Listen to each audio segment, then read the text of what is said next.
Welcome back on here, beautiful people of the Lord. It's always a pleasure to come and share with you the things that I've learned from reading my Bible.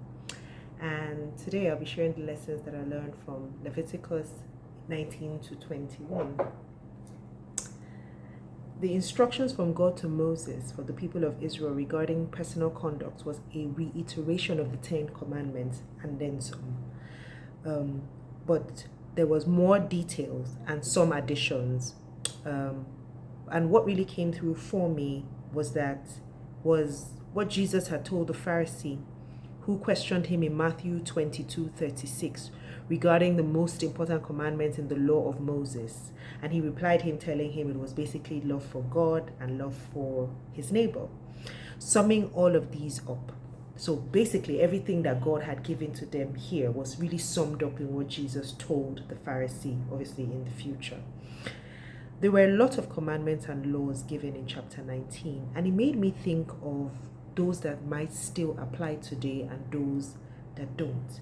So I thought about it, that if someone came and asked me, as a Christian, these things that the Old Testament commands, or what God commanded in Old Testament, do they still apply? Do they not still apply? So I did a bit of research, and I found out that the laws that the Lord gave them were basically divided into three.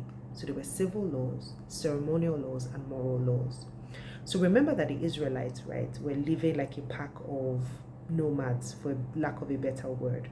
So they were living in the wilderness, just like a pack of like over 3 million people, if we remember, left the land of Egypt, even though some had died on the way.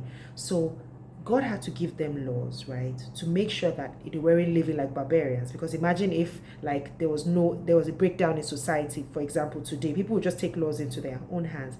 So it was now about differentiating what were the civil laws and the ceremonial laws. Now those laws were specifically for the Israelites as God's people.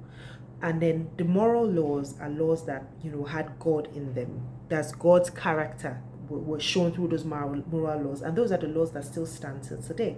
So my simple answer to that question would be this: the civil and the ceremonial laws are obsolete. They no longer apply, because remember yesterday we spoke about Christ being the perfect sacrifice that was offered.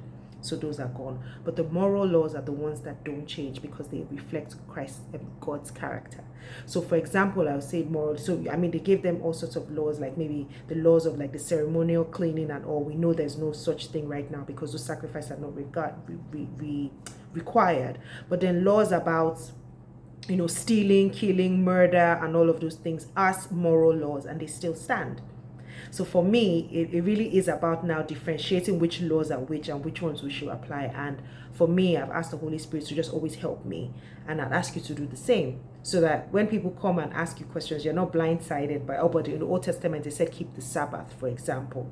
But the Sabbath is actually for the Israelites. It was their own thing with the Lord, from bringing them out of the land of Egypt. So for me personally, I don't think the Sabbath applies to us, where you cannot do anything on a Sunday. But obviously we worship on a Sunday and all, yes. But then applying strict Sabbath requirements now just seems, like it's redundant, because Christ has given us that freedom. So now let me share the lessons that I learned from these chapters. The Lord is our sanctification. And I don't know if you've ever heard of Jehovah Mekkadesh. That is the Lord, our sanctification. He cleans us up and conforms us to the image of Christ. He's at work in us to make us perfect unto himself. And that's what I learned from God in these chapters. Thank you guys for joining me today, and I'm excited to share lessons tomorrow from our chapters, from chapters 22 to 23 of Leviticus. Have a wonderful evening. Bye.